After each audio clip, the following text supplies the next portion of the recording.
la route à faire parce qu'on vient du boulevard où on a commencé notre émission, où on a parlé de Kinshasa en long et en large, et nous avons fait un tour dans les faubourgs. Aujourd'hui, c'est plus un faubourg parce qu'il y a un grand quartier, il y a des riches, hein, les nouveaux riches, si on peut les dire, qui se sont installés dans ces quartiers, à Kinsuka Pêcheur, où se trouve le centre MECO, où il y a un studio, il y a des artistes qui viennent. Mais aujourd'hui, par hasard, s'il faut le dire, je viens de trouver mon vieux Maïka Mounan, un grand guitariste du pays, une figure charismatique dans la musique congolaise. Alors bonjour mon vieux Maïka. Bonjour. Est-ce que vous allez bien? Je vais bien. Alors, c'est l'émission Disco chez vous, nous sommes dans le centre Voyavré. On m'a dit aussi que votre bureau est sur place. Si, j'ai installé mon matériel, je suis installé ici, j'ai installé mon matériel ici, donc j'ai fait mes productions ici. Ici, c'est le centre culturel MECO, où il y a beaucoup d'activités culturelles. Il y a notamment un studio d'enregistrement, il y a une salle de spectacle, il y a d'autres activités. Il y a deux groupes de musique classique, il y a le Kento Bakaji, il y a le groupe Kalibula. Je suis en train d'enregistrer le groupe Vive à la musique d'Haïti. Nous essayons de rendre actif le centre culturel MECO, qui est le centre culturel des Congolais, parce que je suis à Kinshasa, je sais qu'il y a les centres Wallonie, Bruxelles, mais pour les étrangers, l'Institut français. Ce qui est très bien, ça veut dire que la culture est universelle, ce qui est bien. Mais ce qui est bien ici, c'est que c'est un Congolais qui s'investit dans l'industrie de la culture. Voilà. Voilà ce qui nous intéresse ici. Alors, je crois que vous êtes un grand guitariste, comme je l'ai dit. L'instrument de prédilection de Maïka Mounan, c'est sa guitare. Alors comment est-ce que ça a commencé pour qu'aujourd'hui vous deveniez grand guitariste dans ce pays où il y a beaucoup de guitaristes, mais vous êtes parmi ceux-là à qui on fait confiance et l'on compte dans ces domaines? Bon, je ne pense pas que cela est le plus important. La guitare, je la pratique depuis que je suis très jeune, disons enfant. Mais la spécificité chez moi, c'est que j'ai commencé à être musicien professionnel très jeune. Je crois que je devais avoir 14-15 ans quand j'ai commencé à jouer dans des groupes professionnels. Donc, si on fait la somme des années, aujourd'hui combien déjà? À 50 ans de pratique de oh là là. en tant que professionnel. Ce qui est bien, c'est que dans ce que j'ai fait, dans tout ce que j'ai fait dans ma carrière, il y a des traces, c'est-à-dire ceux qui connaissent la discographie et celle de la musique congolaise et celle de la musique africaine, voire de la diaspora noire, savent que j'ai laissé des empreintes partout, que ce soit au Cap-Vert, que ce soit en Afrique du Sud avec les plaines d'Abassé, que ce soit au Togo, en Côte d'Ivoire, au Cameroun, en Angola, au Mozambique, c'est un peu...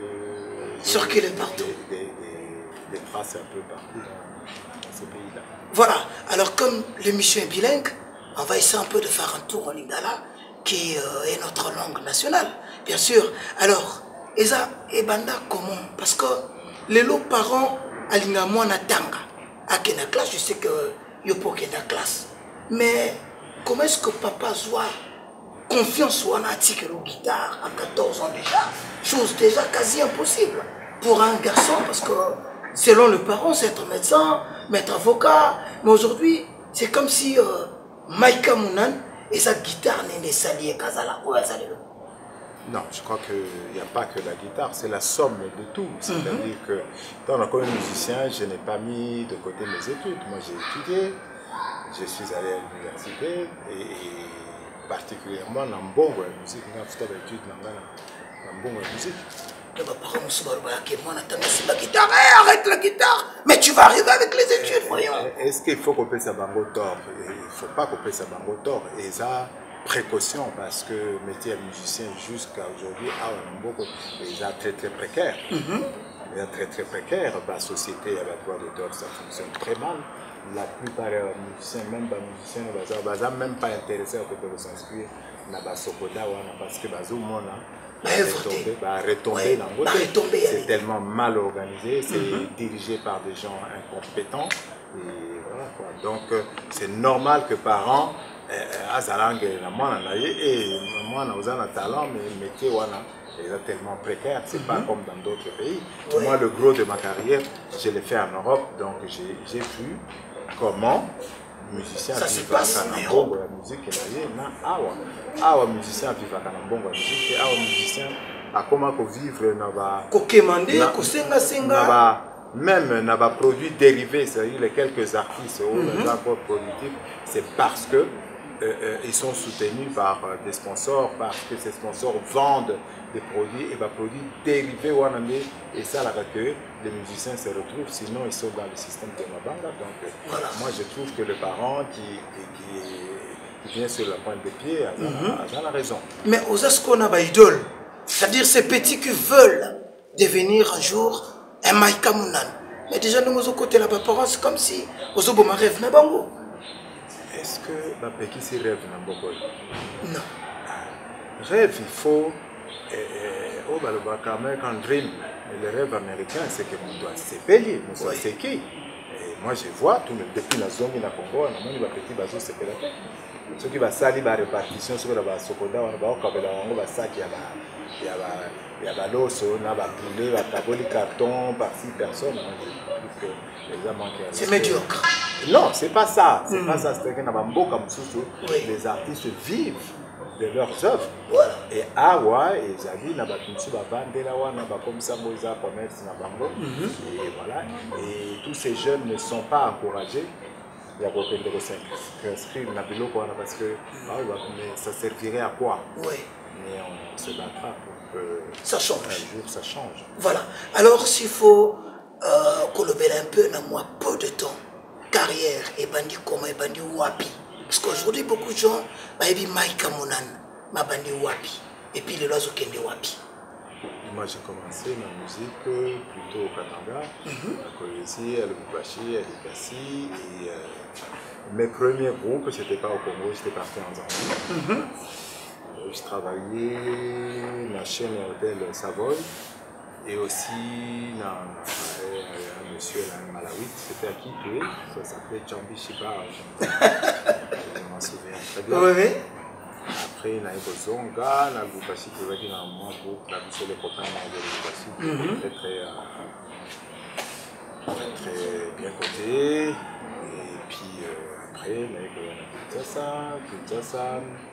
Passage Nanga na Kinshasa, c'était la Frisa. Après la Frisa, je suis allé en Europe. Dans la commune en France, j'avais participé à un concours découverte. Je crois que j'étais le premier lauréat congolais au Grand Prix Wana.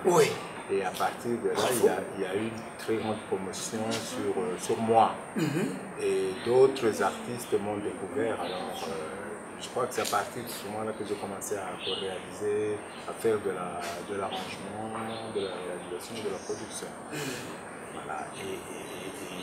Et par ricochet, j'ai été redécouvert par mes compatriotes, notamment Batoaloya Mingepananga, Wemba, Mangwana, Kofi,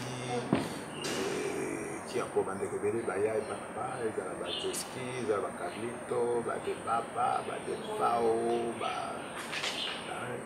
Betty, Frère Love. Il y a eu comme ça, à partir, il y a découverte rituelle, il y a eu comme ça un effet pour prendre, c'est que les artistes congolais sont venus nombreux vers moi. Oui. Et bénéficier des talents. On a fait les choses qu'on a fait. Voilà. Alors s'il faut qu'on reconnaisse ma talent ou ma bêta quand même instrument, y a-t-il des talents qui aujourd'hui peuvent vous fasciner?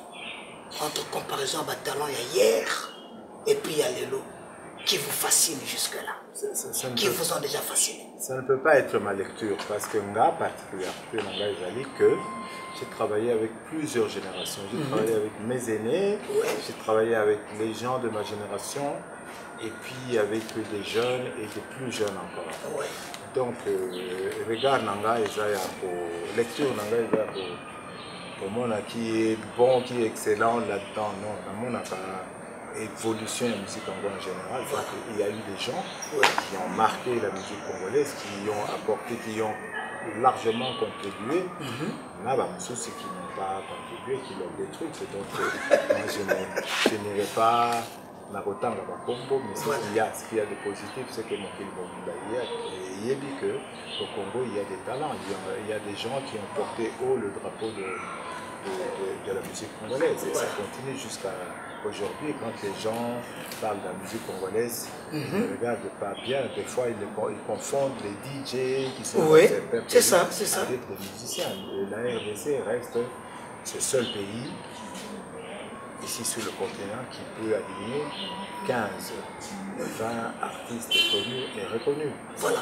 Mais cela ne veut pas dire qu'il faut qu'on dorme sur nos lauriers, il faut qu'on continue à travailler. On a ça, on a ce leadership-là, mais les autres ne dorment pas non plus sur leur laurier, les autres nous observent et ils progressent. Et si on ne fait pas gaffe, ils peuvent nous doubler. Exactement. Alors, comme vous l'avez dit, ils peuvent nous doubler. Alors, s'il faut finir avec cette émission, je l'ai dit, c'était bilingue, nous allons parler maintenant la langue officielle pour finir l'émission. Qu'est-ce que vous pouvez dire à la musique congolaise, à ceux-là qui sont censés la gérer? Et puis, de salutations, si vous les avez. Moi, je crois que l'État, le gouvernement, doit s'occuper de la Sokoda qui est en train de paupériser les artistes et musiciens, parce que la Sokoda se retrouve aux mains des gens, aux mains des prédateurs. De prédateurs. Des prédateurs, je dis de prédateurs parce que j'ai des preuves que depuis 3 ans, on n'a fait que piller la Sokoda. On prétend qu'il n'y a pas de l'argent à la Sokoda, mais on a chassé 4 DG pour détournement. Et ces 4 DG chassés n'ont jamais été en prison. C'est qu'il y a quelque chose. Il faut poser la question à celui qui les chasse et qui ne les arrête pas. Voilà. Donc, mais ce sont des musiciens qui savent quand même c'est quoi la difficulté en étant musicien. Non. La Sokoda n'est pas une affaire de musiciens. C'est une société qui gère les droits, des artistes, et pas seulement des musiciens, de tous les artistes, y compris les architectes, de ceux qui travaillent sur les œuvres de l'esprit. Ce n'est pas une affaire de musiciens. C'est d'ailleurs pour ça que ça fonctionne, parce que les musiciens ont toujours considéré que c'est leur affaire. C'est leur affaire, voilà. Donc ça dysfonctionne. Moi j'ai dit, je suis très clair là-dessus, ça dysfonctionne. Et j'ai des preuves que les répartitions qui sont faites à la Sokoda sont arbitraires. Vraiment. Les perceptions se font dans des conditions déplorables, pas très orthodoxes. Et voilà, et les gens qui sont là, le conseil d'administration, c'est de quoi je parle. Et ce qui est grave, c'est que ça fait 3 ans qu'il n'y a jamais eu de convocation d'assemblée générale. Il fallait poser la question aux gens qui sont là. Pourquoi ils n'ont pas organisé l'assemblée générale? Les statuts de la Sokoda ont été falsifiés par M. Verkis Kiamangana. Les preuves sont là. Il a falsifié l'article 342 en s'octroyant les pouvoirs du DG, c'est-à-dire en mettant ses mains dans la gestion. Et ça, il y a une commission qui l'a établie et il lui a été recommandé de se retirer de là. Il a falsifié des articles des statuts de la Sokoda sous prétexte de Douada pour s'attribuer un mandat qui n'existe pas. Et comment voulez-vous encourager les jeunes artistes à venir s'inscrire à la Sokoda? Et quel conseil vous donnez jusqu'à là? Mais il faut mettre tous ces gens là dehors. Il faut organiser une assemblée générale. Il faut, je crois, pour moi, il faut renforcer les critères d'éligibilité pour qu'on ait des gens compétents et qui puissent amener ces sociétés vers un avenir meilleur. Voilà. Pour l'instant, c'est Mawatro. Mawatro. Pour l'instant, Mawatro. Alors, mon vieux, vous saluez aussi les gens? Je vous en prie. Je ne sais plus qui est à Matadi. Moi, j'ai étudié à Matadi. J'ai eu en fait mon bac à Matadi, à l'Institut d'Alambanza, qui était à l'époque, je sais pas, c'était Notre-Dame de Fatima. Notre-Dame de Fatima, donc notre vieille Makamunan appartient à la ville portière. Oh, quelle fierté pour nous autres. Tous ceux qui m'ont connu à Matadi. J'ai joué d'ailleurs dans l'orchestre de Maître Diogo, comme Nicomet. Alors, tous ces amis-là, il y en a qu'un que je revois, c'est Fafa Mayemba. Oui. Moi, j'ai connu Fafa Mayemba à Matadi. Oui. Parce qu'on jouait dans le même groupe. Il y avait l'autre Fafa qu'on appelle Fafa de Molokai. De Molokai. J'ai connu aussi, comment il s'appelle, le grand là, comment Joëf. C'est lui qui était chez Lita Bembo, là, c'est Macolin, je crois, je l'ai connu aussi à l'époque. Il y a eu beaucoup d'artistes que j'ai connus comme ça à Matadi. C'est là que je peux faire des salutations. Et à Matadi, nous sommes bien sûr que je vais m'enseigner le Kikongo. Oui. Hein? Donc, à tous ces gens-là, votre abbé, non? Voilà. Et voilà. Voilà, en tout cas, on a l'affaire avec le vieux Mike. Nous sommes vraiment à la fin de cet entretien. Pour moi, le temps de répondre avec les Bakento, moi j'aime bien les appeler, les Bakento Bakaji. Mais vous avez une petite relation avec eux, pour finir? Non, je suis ici dans ce centre culturel, ça fait partie de mes activités. Donc, quelquefois, je viens faire du coaching. Oui. Quelquefois, je compose pour eux. Quelquefois, on est en studio. Et elles s'en sortent bien parce qu'elles sont des filles. Pourquoi voulez-vous qu'elles s'en sortent pas bien? Parce que ce sont des filles. Parce qu'elles sont des filles. Voilà. Voilà. Donc, comprenez, c'est bien affirmé. Pas à ma fille, mais attention. Ma bête à musique est bien. Alors, je vous dis grand merci pour votre disponibilité. Merci. Merci beaucoup. Voilà, comme je le promis, on a commencé depuis le boulevard du 30 juin. On a été sur cette place-là, on a commencé jusqu'à Kinsuka, où on est au centre Meko. Alors là, ce sont les Bakento Bakaji. Vous été? Voilà. Alors, tout le monde a beaucoup pour la piste.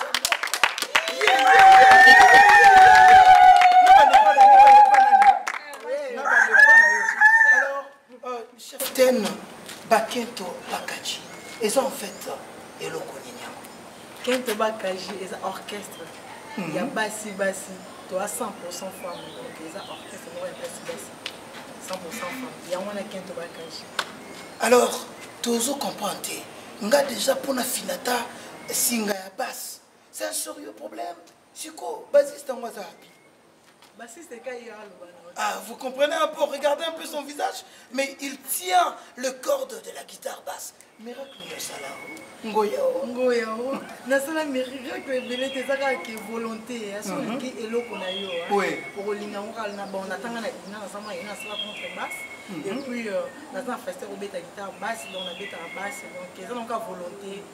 Donc moi bokasité na sala yango na ko yeba basse. Oui, kolisa pe ba yaya penda ba garçon penda quartier. Guitare basse. Mais ça va, on pense que belé sur le monde na beta basse yo l'exception de te beta. Ndenge bino bobo beta na kepe na laisser moi qui mon chose en volonté on comprend que on est jusqu'au maintenant l'extra jusqu'au Congolais. Comment on a Sophia Basse. Sophia Basse. Sophia Basse, comprenez qu'elle joue cette guitare basse aussi pas facile à gérer. Oh là là, c'est quoi tout le boni boni. Au joueur rôle na katia Bakento Bakaji. Bon, na katia Kento Bakaji na zano chef ten, il y a ba fille nyonso et puis na bassiste donc na yembaka, na binaka, na betaka. Donc il Voilà, au revoir, on est vraiment à la fin. On clôture